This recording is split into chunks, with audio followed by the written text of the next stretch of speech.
This is CGTN, China Global Television Network.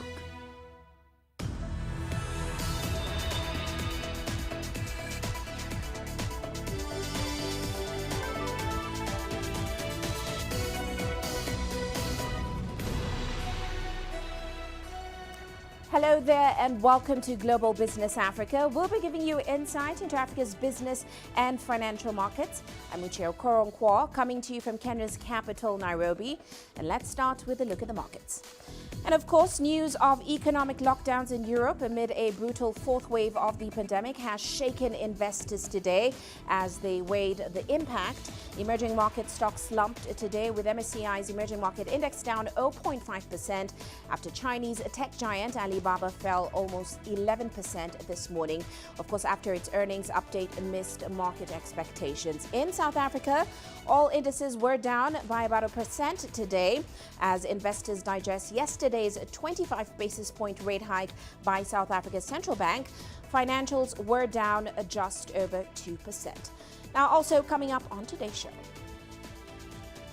we'll be looking at what's behind the growing number of strikes in South Africa ahead of the festive season. India Prime Minister Narendra Modi repeals controversial farm reforms. And we'll show you how this biotech company is revolutionizing South Africa's beauty industry. Well, let's start off in South Africa. Thousands of workers who are disgruntled over low wages and changes to their terms of terms of their employment went on a strike on Friday at companies owned by Walmart-led Massmart Holdings. Now, the SA Commercial Catering and Allied Workers Union said the indefinite strike is expected to draw more than 18,000 members across the nation. The union says it had exhausted all efforts to resolve labor disputes with Massmart, which owns major retail chains such as Game, Macro, and Builders Warehouse. Now, unions are demanding wage increases of about $30. They're also disputing changes to terms and conditions of employment and also lobbying for workers who lost their jobs as a result of restructuring to be reinstated. Now, Massmart is only offering an increase of about $20. It also says it had identified alternative jobs for workers fired. Well, let's now get the latest on that strike. We're joined by Angelo Coppola. He joins us in Johannesburg. Angelo, great to see you. Now, according to the South Africa Commercial Catering and Allied Workers Union, this indefinite strike is expected to draw more than 18,000 members across the nation, as we mentioned. Given that we know that Massmart owns several major retailers in South Africa, including Game, how much of an impact do you think this strike is expected to have on business activity in general in South Africa? Well, look, Uche, the problem is that it's that time of the year that the workers tend to earn more money than they have during the rest of the year because there are higher sales commissions that are earned because of the festive season shopping that's happening, for instance. Massmart, of course, says that it's got contingency plans in place. Contract workers, which are experienced apparently, will be used to fill in those gaps. Some of the union are calling those contract workers scabs. Whether and how the strikers will picket the businesses and whether this will keep customers away or not, that's going to be the biggest issue. We're also hearing that affiliated unions to Sakawu are calling for a consumer boycott and are also asking their members to join in the picket lines. So the situation is volatile and uncertain, and only the next couple of days will sort of unfold when we'll be able to see what's actually going to be the cost. But at the moment, it looks like the battle lines are drawn, with neither side moving from the other 10% that's being demanded by the union or the 4% that's being offered by Massmart. Uche. Well, Angela, one has to ask, what is happening in South Africa? Because this week also saw workers at another major company, South Africa's largest food producer, Tiger Brands. They downed their tools and embarked on an indefinite strike, also over wage increases. Are these strikes an indication of a much larger problem in the country? Well, look, analysts are uncertain about this, but what we do know is that unemployment is still rising, which means there's less disposable income in those households and obviously increased household debt. But it's also because it's that time of the year when consumers would normally be flocking to the retail areas to stock up on goods for the traditional Christmas holidays. And that's just before the pandemic struck. we're now going to see a new normal this Christmas season, and no one knows and can predict what it's going to look like, because last time around we had the third wave, we had lockdown, everything closed, and so we couldn't judge anything based on that. And then, of course, there's the proverbial sort of Damocles over South Africans' heads at the moment, the prospect of a fourth wave. So we're entering those uncertain times, and added to which, government strategies aren't doing what they were meant to do. That was to reconstruct and reinvigorate the economy, and they haven't worked. And some analysts are now calling for a new plan and a new strategy. And of course, we know all about plans. We have lots of them in South Africa. We just simply don't implement that well. Uche? Certainly uncertain times. And Angelo, we know the retail sector has faced a number of headwinds. So how is this all impacting them? We have the pandemic lockdowns, the July riots, and now these strikes. Today we saw Tiger Brands reporting a 6% decline in their annual earnings. Looking at the earnings releases we've seen, and of course overall bottom lines, how are these retail companies faring right now? Well, look, let's just have a look at Tiger for a second. The company lost more than $10 million due to the violence in July that destroyed and closed many of their factories and shops. Also in July, the company had to recall 20 million canned vegetable products because of safety concerns. That's more. That move, in fact, apparently wiped out some $66 million from its market value. Meanwhile, Woolworths says it's anticipating headline earnings per share and adjusted diluted HIPS for the 26 weeks to the end of December to be more than 20% lower than a year ago. The group published its trading update for the 20 weeks to the 14th of November just recently, pointing to a decline in group turnover of 4.5% and a 2.1% decline in constant currency terms. On the other hand, though, Pepkor saw 9.2% growth in revenue, 39.9% growth in its operating profits, that's before capital items, and 115.2% increase in headline earnings. Finally, market speculation is that Mondelez International, the maker of Oreos chocolates and the Cadbury's chocolates, is weighing up a bid for South African food and beverage company AVI. The market liked that news, they liked what they heard, and the share price surged 6.3% at one point. So the retail space is a bit of a mixed bag at the moment, with some upside and some downside, Uche. Well, we'll certainly continue to watch it closely. Many thanks, Angelo, for that update. That, of course, is Angelo Coppola joining us there in Johannesburg. Well, let's stay in South Africa. The hotel sector is still struggling to get back to normal since COVID-19 hit in 2020. Most hotels in the country have either closed down or are working at a reduced capacity. Well, CGTN Sumitra Naidu takes a look at how the industry is navigating its way back to health. So many in the hotel industry closed their doors even after the hard lockdown. It was more expensive to be open as visitors were few. The Radisson Hotel Group took a strategic decision to stay open. We made a conscious decision. We didn't realize the enormity of that decision at the time, but we believed that we had to remain open, to remain available to our loyal clientele, but also to anyone else during a period where there was so much uncertainty. Despite the uncertainty, the group went ahead and opened a handful of new hotels across Africa.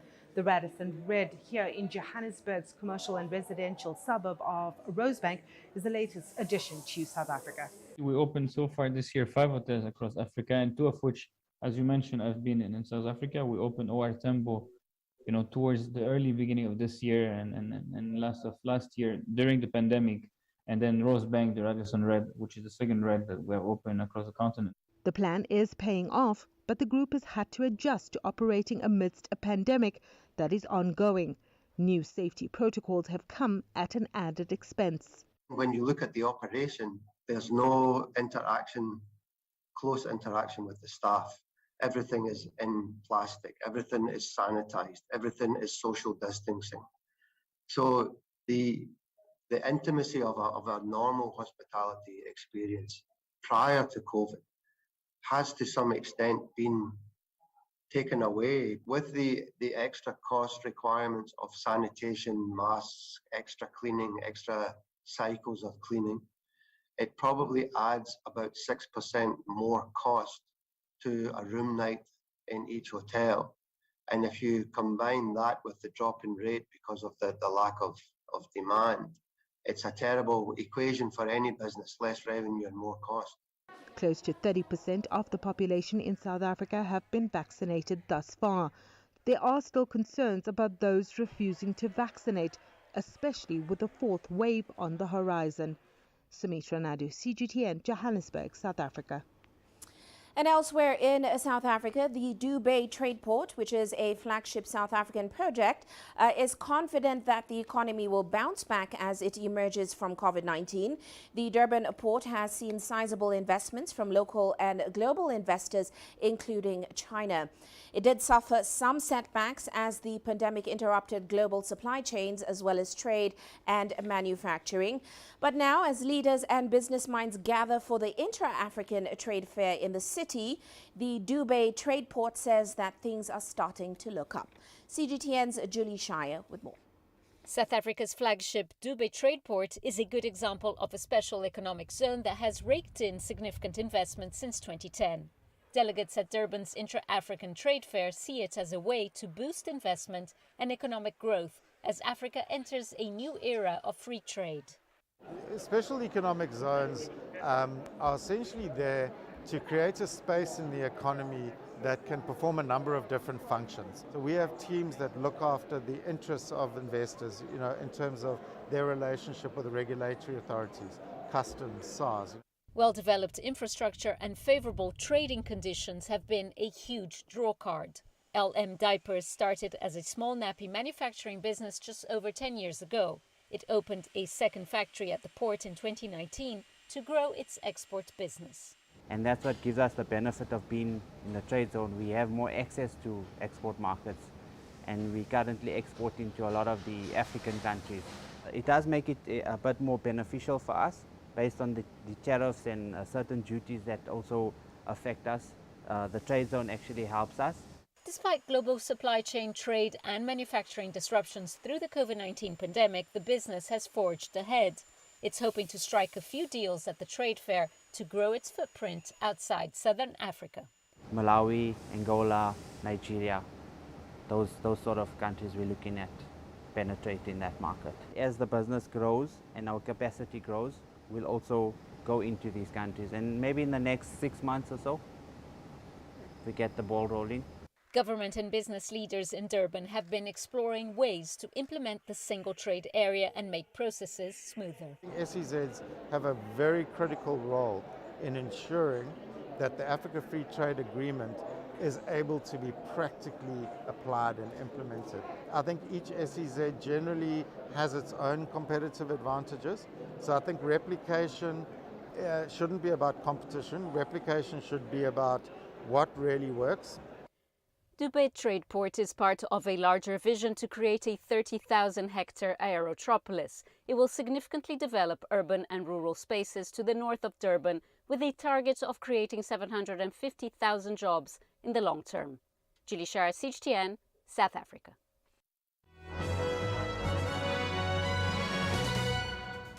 And now look at some corporate headlines. Kenya's KCB Group plans to acquire the 24% stake owned by minority investors in its Rwandan subsidiary, Banque Populaire du Rwanda, next year. Now, the Kenyan banking multinational recently bought a 62% stake from London-based Atlas Mara and another 14% from private equity firm Arise, bringing its ownership in BPR to 76%. And Kenya Power and Lighting Company employees and their spouses have been thrown into panic after they were ordered to present their official financial and asset records. It is all part of an ongoing lifestyle audit aimed at curbing fraud at the state-run utility. They're also required to declare movable and immovable assets, companies owned or co-owned, as well as shares held in various companies, alongside returns filed with Kenya's Revenue Authority for the last 3 years. And South Africa's largest food producer, Tiger Brands, is close to clinching a deal with a business which is closely aligned to its health and nutrition strategy. According to Tiger Brands, like many of its peers, it is tapping into emerging consumer trends and is plugging holes in its portfolio by diversifying into health, nutrition, and plant-based meat products. And South African Airways is halting its daily return flights between OR Tambo International in Johannesburg and the Mozambican capital Maputo from 1st December 2021. Due to a lack of demand, passengers already holding tickets will be re-accommodated on codeshare flights operated by Mozambique Airlines. And that's a look at our corporate headlines. Let's head into a short break now, still coming up on the show.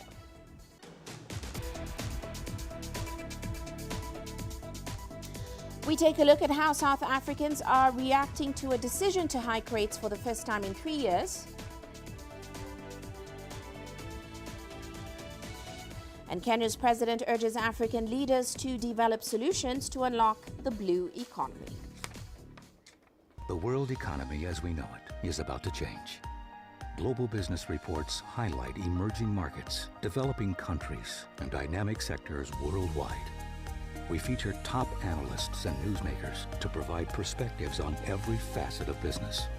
From an on-the-ground perspective, we provide you with balanced and objective assessments. Fast, sharp, and insightful. Global business, only on CGTN. Every story starts out like this. Okay.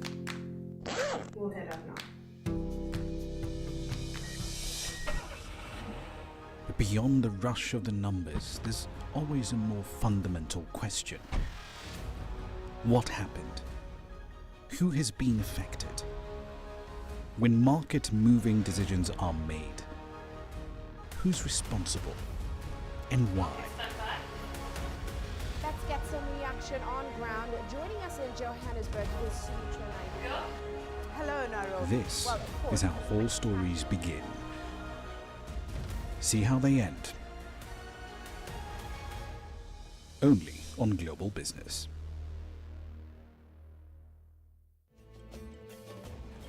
There's more to this place than just glorious landscapes. There's more to it than just, say, Table Mountain or glorious, endless salt flats. There's more to it than countries that are home to some of the deepest mines in the world. There is so much more to this place, even if it is home to some of the finest diamonds on the planet. It is the sheer diversity of the people who call Southern Africa home, and the relentless drive to make it a better place that make it so special. And we know that because this too is home.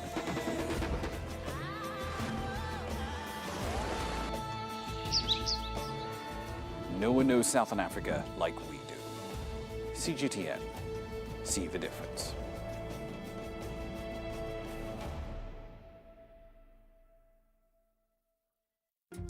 Africa is the nexus of enterprise, and Global Business will tell you why it matters. From the mega investment projects to multi-billion-dollar mergers and acquisitions. Africa today collects, just in terms of revenues from taxes alone, $545 billion a year. If you take 10% of that and you devote it to the energy sector, problem solved.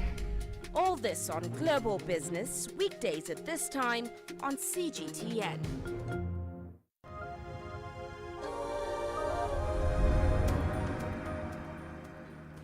Welcome back. Now, South Africa's Reserve Bank hiked rates by 25 basis points on Thursday, leaving consumers in the country with a little less in their pockets.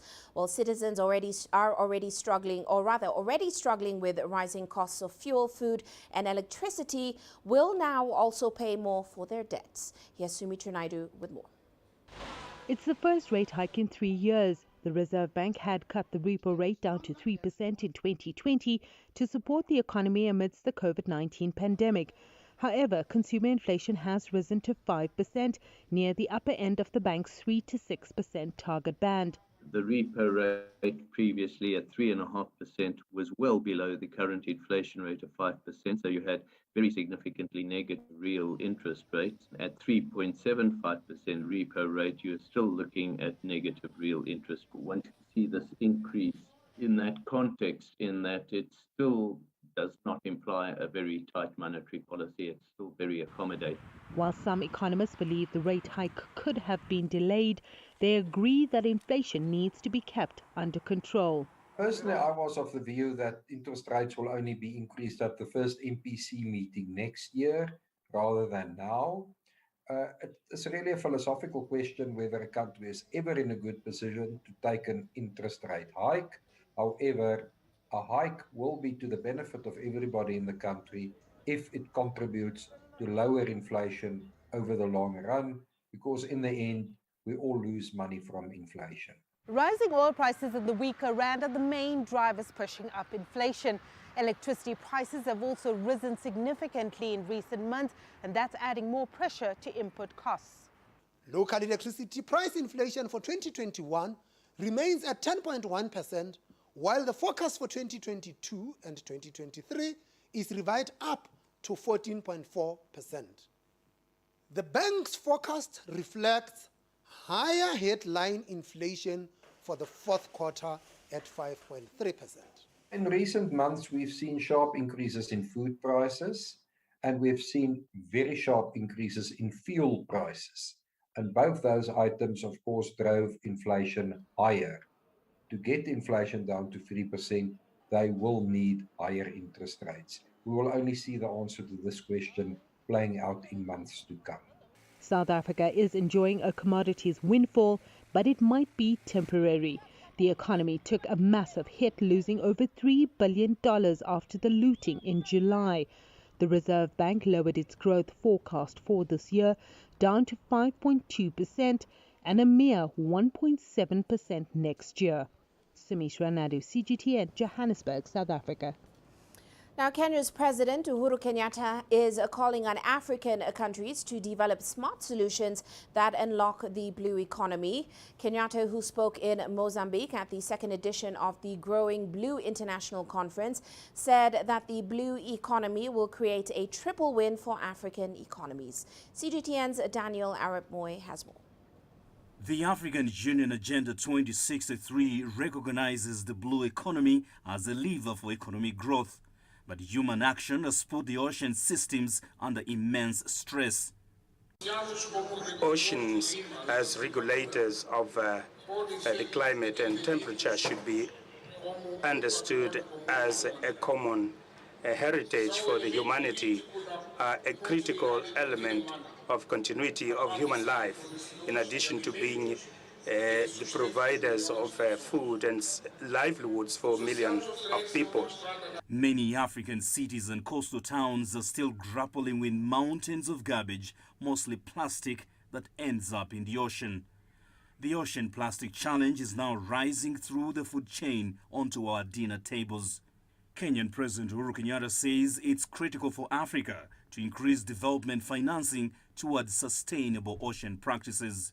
Indeed, as we all know, the COVID-19 pandemic has left many of our economies devastated. Recovery efforts provide an opportunity to explore new growth paths as well as new strategies. And in this context, a critical question is how Africa can harness its rich marine resources to build back better in a post-COVID world. Despite the huge potential the blue economy presents, Africa is yet to fully tap into the resources. The continent currently accounts for less than 7% of the global market for blue products. This figure, they say, could easily double in less than 10 years if countries took charge of oceans. The conference called for regional and global collaboration in developing a common position to tackle ocean-related threats. Daniel Arab Moy, CGTN, Nairobi, Kenya. And in Côte d'Ivoire, commuters in the bustling commercial capital of Abidjan are now turning to waterways to escape the worsening road traffic, as there are growing boat fleets offering faster and cheaper trips across the lagoon. Here's CGTN's Alexandria Majala with more. Côte d'Ivoire estimates that Abidjan residents spend about 3 hours a day in transit, often on congested, poorly kept roads. Almost every neighborhood in the city of 5 million is on the water, presenting an attractive alternative. The government liberalized transport on the lagoon in 2016 to attract more private boat operators. And today, the nation plans to build a modern water station in each city district. There is real movement underway on the lagoon, and the state is working to have boats that are safer for the population, so they can feel secure when they are on the lagoon. But we are also working to modernize the equipment and the docking stations. We want to make them more attractive, allowing all users to come, for example, with their vehicles, if they have one, leave it at a station and head to their destination. Currently, about 100,000 people per day travel by water in Abidjan. Nearly half use traditional boats.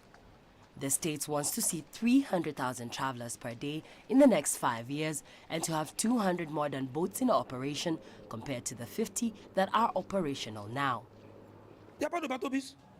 There aren't enough ferries. Today, when you take the bus to go to Sogon in Abidjan municipality, you can see that the roads are congested.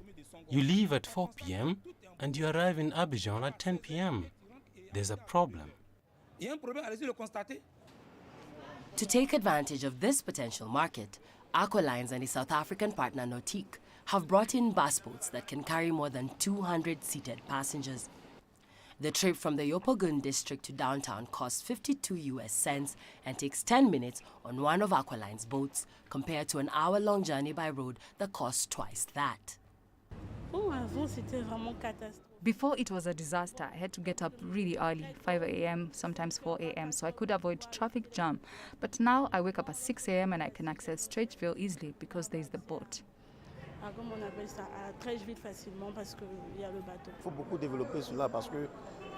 This needs to be developed because every day there's a traffic jam on the highway.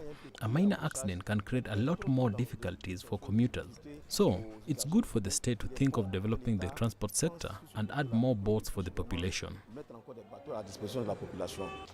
The company plans to increase its fleet to serve 100,000 passengers per day in the next 2 to 5 years, compared to the 12,000 passengers they cater to now. Alexandria Majala for CGTN.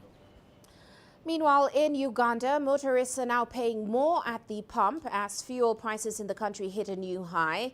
There is a growing concern that prices are likely to continue climbing in the coming days, as Leon Senyange now reports. Martin Seboliba refills his motorbike to run his day's errands. But the price at the pump has got him thinking twice to either get more fuel or less.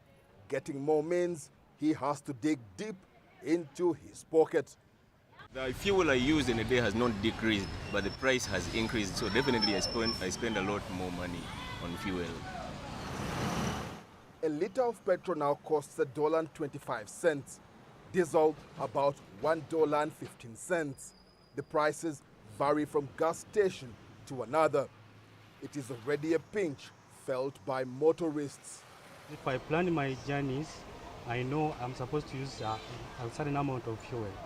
But then you realize you have to fill more so that you can cover the same distance that would probably give you the same amount of money. It's really not so fair on our side. The prices are about 20 cents higher than in April this year. Fuel dealers say the current rise is because of a limited supply of fuel products. You can see economies are opening up. The rest of the world economies are opening up. Purely it is because the demand for products is rising and the supply is trying, but it is not catching up. The knock-on effect of prices at the pump could be adverse. The impact is there, but it is somehow shock absorbed by our food security system. Otherwise, if we were an economy that largely depends on industrial goods, it would be disaster. It would be disaster for us to be at this level with the fuel prices. Uganda is slowly getting back on its feet following the devastating impact of the COVID-19 pandemic. But while more people get busier, the prospects of a quicker recovery could still be undermined by the rise of fuel prices. Experts predict price drops are not expected anytime soon. And with the December holidays drawing close, there will be tough travel and spending choices for many to make. Leon Senyange, CGTN, Kampala, Uganda. You're watching Global Business Africa. Let's take a short break now, but still coming up on the show.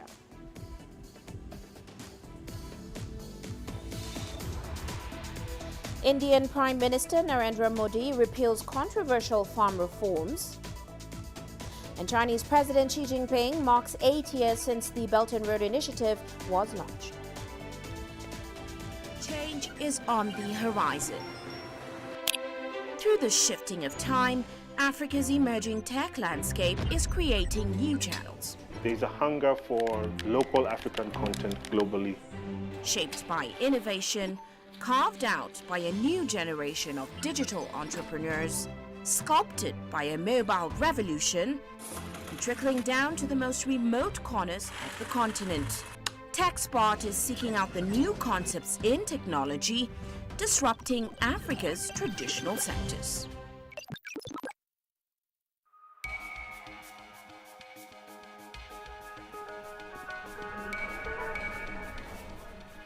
You're watching breaking news on CGTN.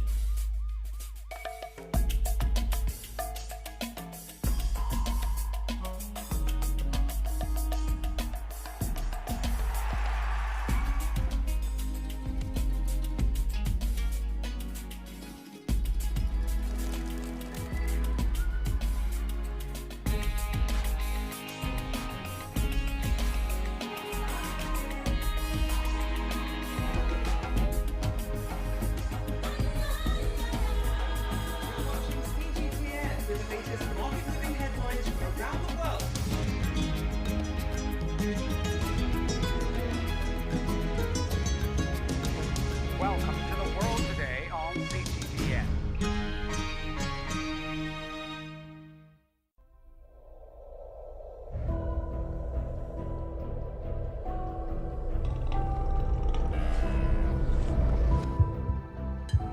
It's just taken me completely out of my depth, but at the same time it's exciting. It's new, it's different, it's a challenge. It's really exciting.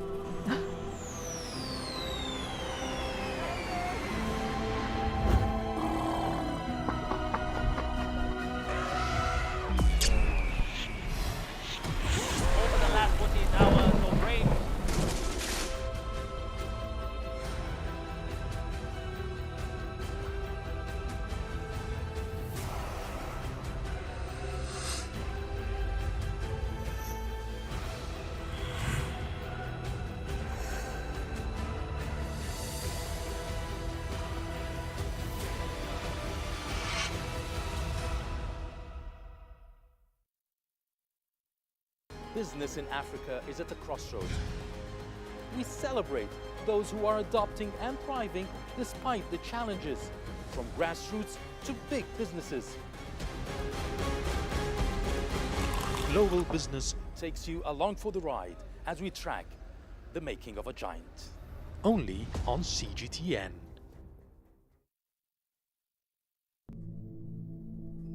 How will your world change today?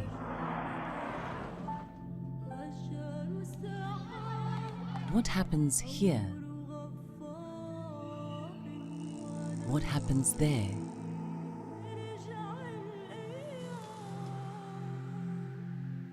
Or what you make happen for yourself?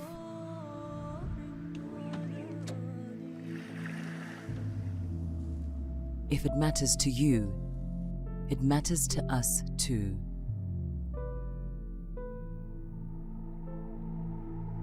Your stories are the stories that need to be told. Africa Live. Find your voice.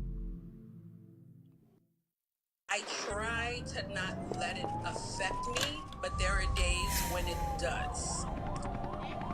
I'm a human being, and to see patients in a hospital bed and their family members are not there, there's no one there to hold their hand, that human touch, you know?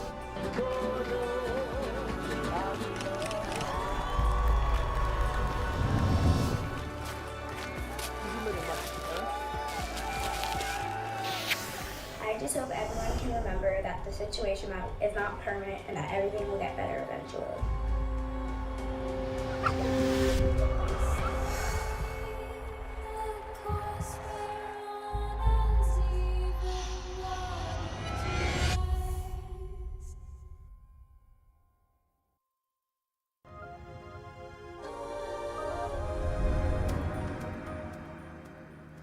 Welcome back. Well, let's get you some international news now. Indian Prime Minister Narendra Modi, in an address to the nation, has announced the repeal of 3 agriculture laws that farmers have been protesting against for over a year now. Now, farmers have welcomed the rollback, but say they will continue their sit-in protest till the farm laws are rolled back in Parliament. Here's CGTN's Ravinder Bawa bringing us that story. On Friday morning, protesting farmers on the borders of Delhi were taken by surprise. Muted celebrations broke out as they breathed a sigh of relief after the Prime Minister announced a rollback of 3 farm laws. Today, I have come to tell you, the whole country, that we have decided to withdraw and repeal all 3 agricultural laws. In the Parliament session starting later this month, we will complete the constitutional process to repeal these 3 agricultural laws. Farmers see this as a huge victory, but they say the decision has come too late. The decision came very late. It should have come 6 months back. It would have been easier for the government and also us. We don't believe them, even though the PM has said in front of the camera we will continue to sit here till the laws are repealed in the parliament.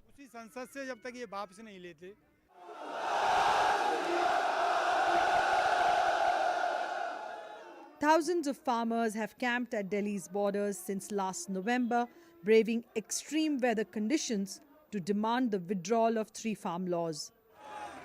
While the protesters say that the laws would make them pawns in the hands of private players, the government argues that the laws would make farming profitable. The farmers say this is their first step to victory, although they have a long way to go before they win the final battle. The farmers want the government to legalize the minimum support price guaranteed to them. But will the government buckle under further pressure? That still remains to be seen. Ravinder Bawa, CGTN, Delhi.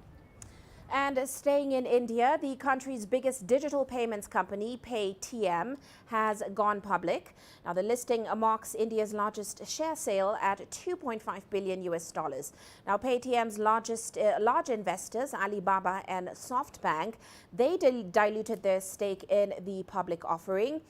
The response was considered pretty muted when compared to other unicorn listings in the country recently. And we caught up with Paytm's president and group CFO, Madhur Deora, to get his thoughts on the company's future growth and, of course, partnership with the firm's Chinese shareholders. Let's take a listen. How has the company been preparing for this IPO? Because there has been talk about the Paytm IPO for many years now. Oh, it's been, obviously you have to make sure you have a fundamentally good business model. And that's something that we've been building for, in some ways, for the last 20 years, but really for the last 9 years in the brand called Paytm. And I think over the last 1 year, we've just focused on just making sure that we are ready to live life as a listed company.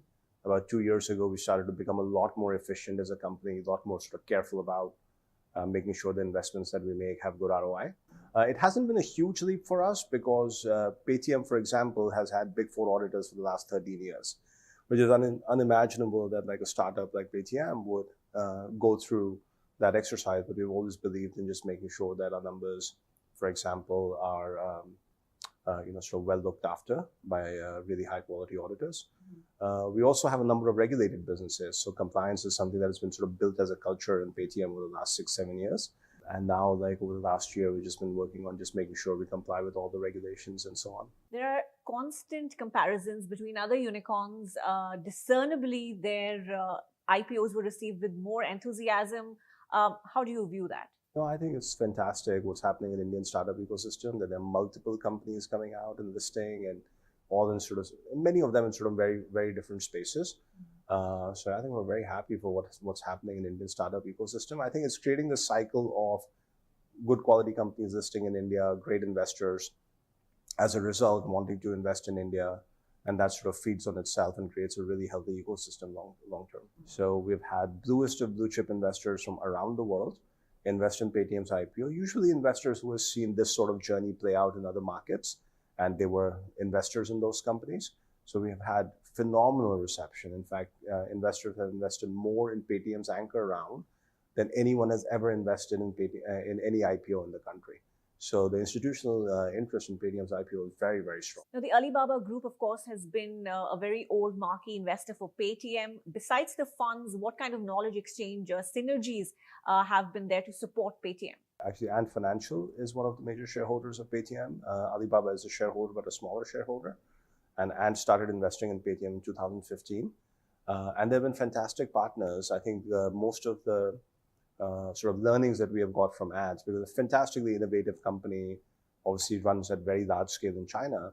So there's a lot to learn. And Vijay has said, not even in the context of Ant, but even in the context of just what is happening in innovation on the mobile phone.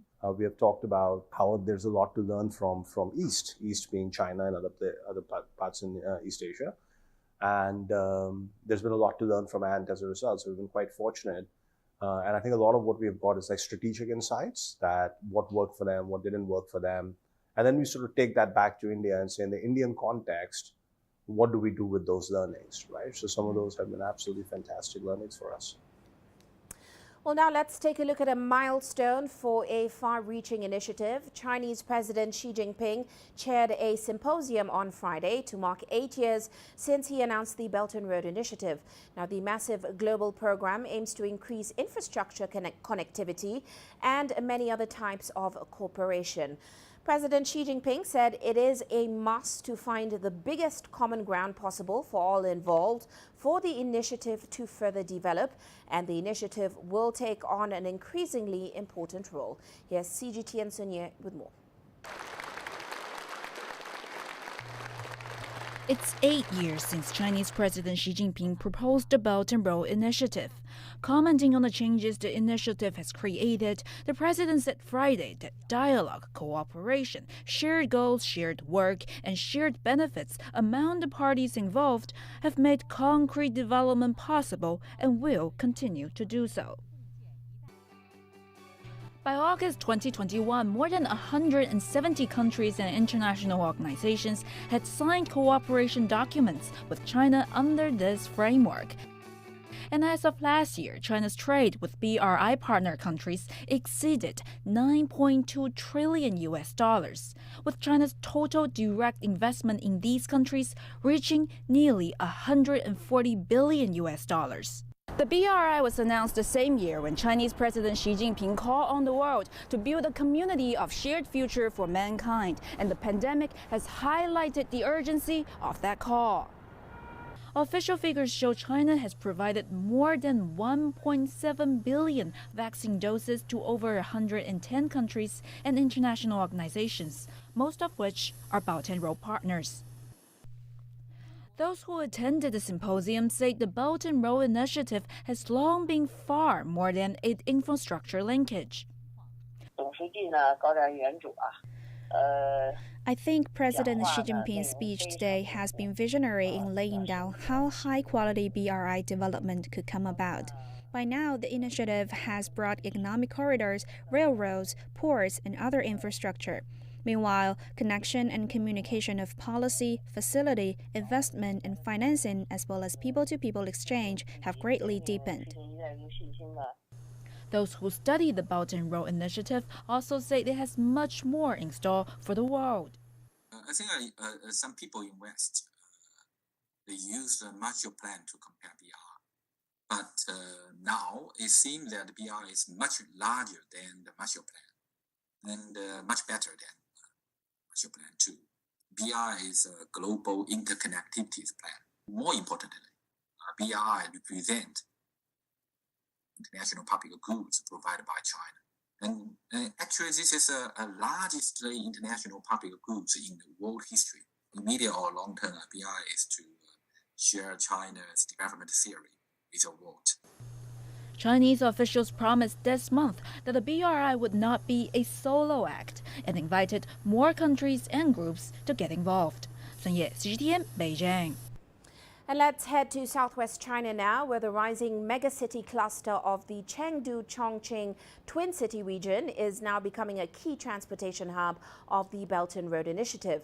Now, the government has rolled out a blueprint to boost the development of this region and turn it into a new area of economic growth in its vast and landlocked southwest. Here's CGTN's Yang Jinghao with more. This company specializes in making different lemon-based products through modern technology. Situated in Tongnan district of Chongqing, it's one of the largest of its kind in the country. And its lemons are from different sources, such as the city of Suining in the neighboring Sichuan province. We require our suppliers to cultivate the fruit in line with our standards, which is also the EU standard. That includes fertilization, pruning, and other aspects, as many of the products are exported. This small fruit is not just increasing profits, it's also bringing Tongnan and neighboring cities closer under a national development strategy.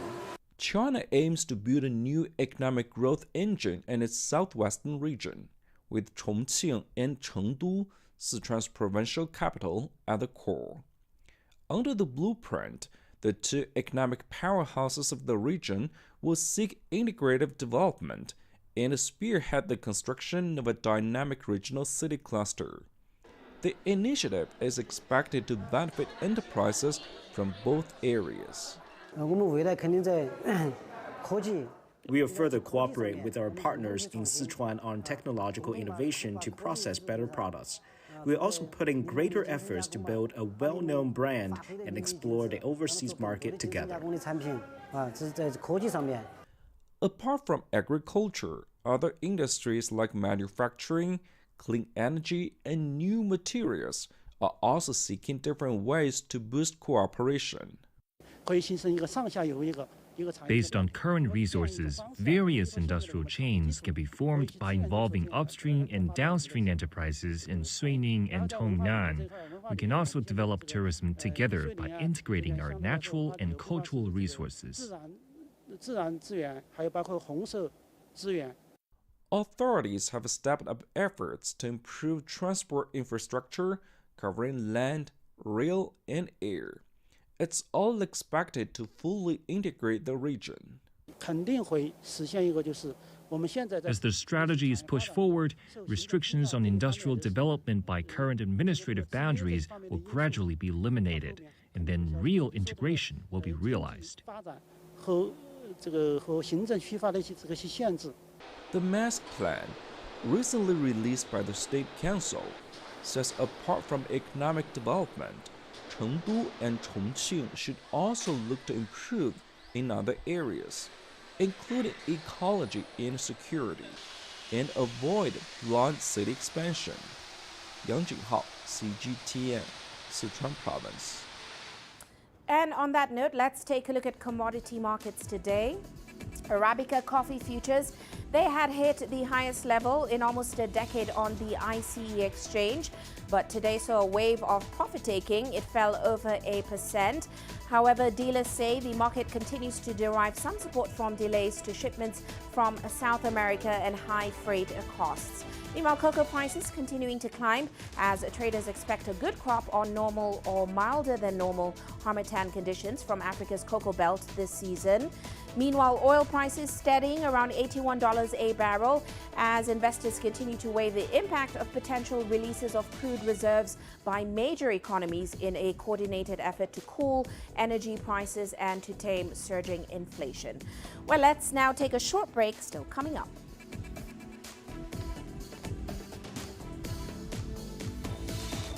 We'll show you how this biotech company is revolutionizing South Africa's beauty industry.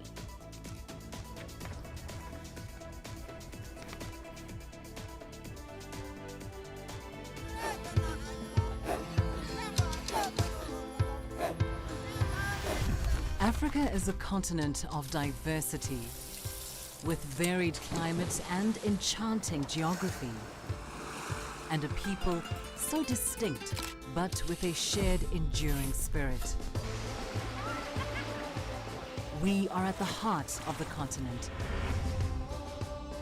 to bring you the untold stories. Let's have a look. We celebrate Africa as it shapes its own destiny. Tunis, Cairo, Juba, Johannesburg, Ethiopia, Tanzania. Africa Live. Find your voice. Images may appear to be identical, but looks can be deceiving. The difference is not always obvious. It has to be discovered. There are always different sides to a story. We put the focus on the details. To see more, to understand better. CGTN. See the difference. The greatest journeys, the greatest sights, the greatest adventures. Here in Qanater, this weir allows the locals to walk on water. We're far more than just TV news. We're your passport to the wonders of Africa. To bring you stories of struggle, survival, and hope.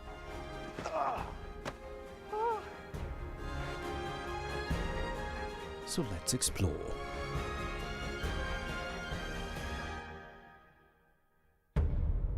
CGTN. See the difference.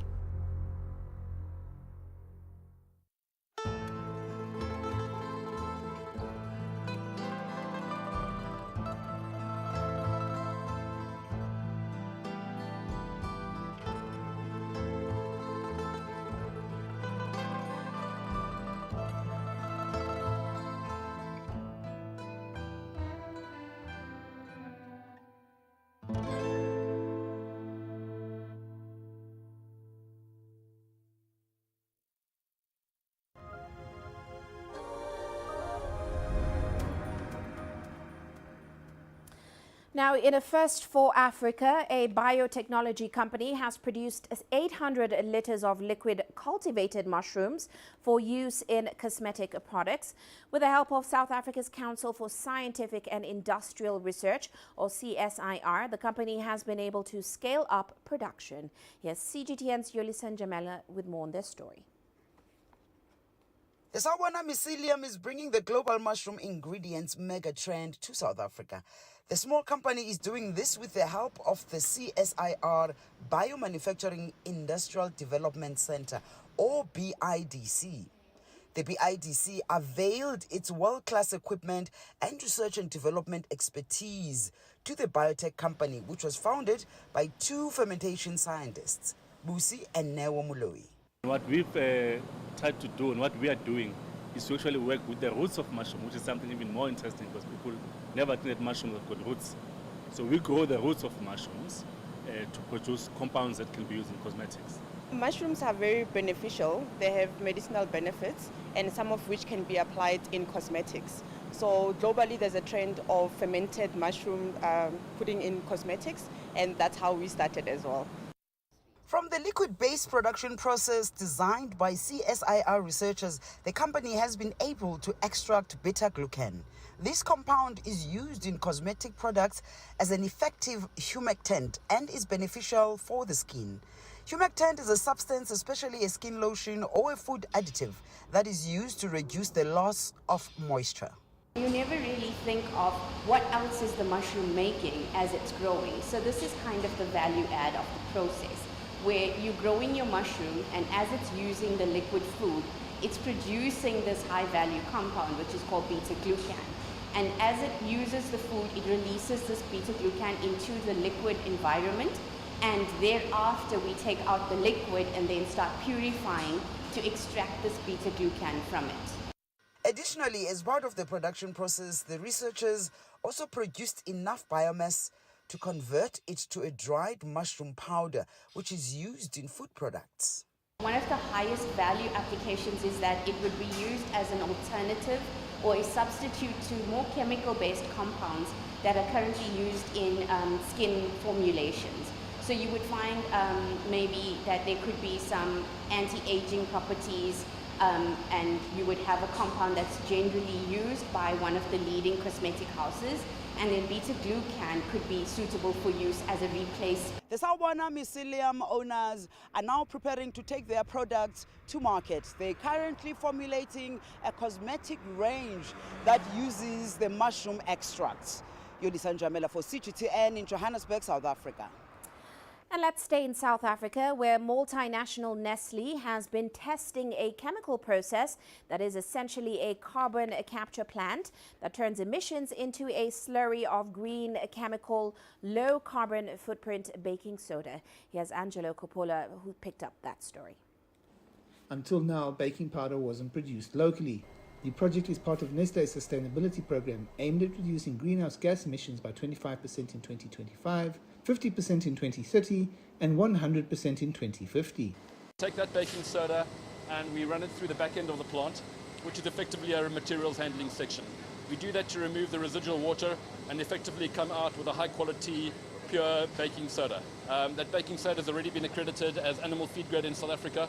It's been tested at the human food grade purity levels, and we've tested it at pharmaceutical grade purity levels as well. Nestle took a giant leap of faith with this project because the technology hadn't been tested on the continent before. They haven't been disappointed. So this project, this pilot project, has yielded incredibly promising results. We are looking forward to what the future holds. We're anticipating a reduction of carbon dioxide emissions by 25%, and through scaling it further, we anticipate that that number will definitely increase. The theory and targets of COP26 have come and gone, but many companies have instituted practical examples of how they're going to cut their emissions. I'm Angelo Coppola for CGTN in Babalegi, South Africa. And before we leave it today, a quick look at Africa's currencies. South Africa's rand is strengthening today. It recovered some ground which was lost after investors dumped emerging market assets yesterday. However, traders say a 25 basis point rate hike by the country's central bank did offer some support. They say that investors mostly focused on the Monetary Policy Committee's seeming a preference for gradual policy tightening. Meanwhile, the Naira continued to strengthen on the official market. That's after maintaining a rate of 414.8 Naira per dollar in the previous trading session. At the parallel market, the Naira closed at around 546 Naira per dollar. Well, that's it for this edition of Global Business Africa. Remember, you can send your feedback to the contacts on your screen. You can also follow us on our various digital media platforms. For me, Uche Okoronkwo, and the rest of the team, thanks for watching.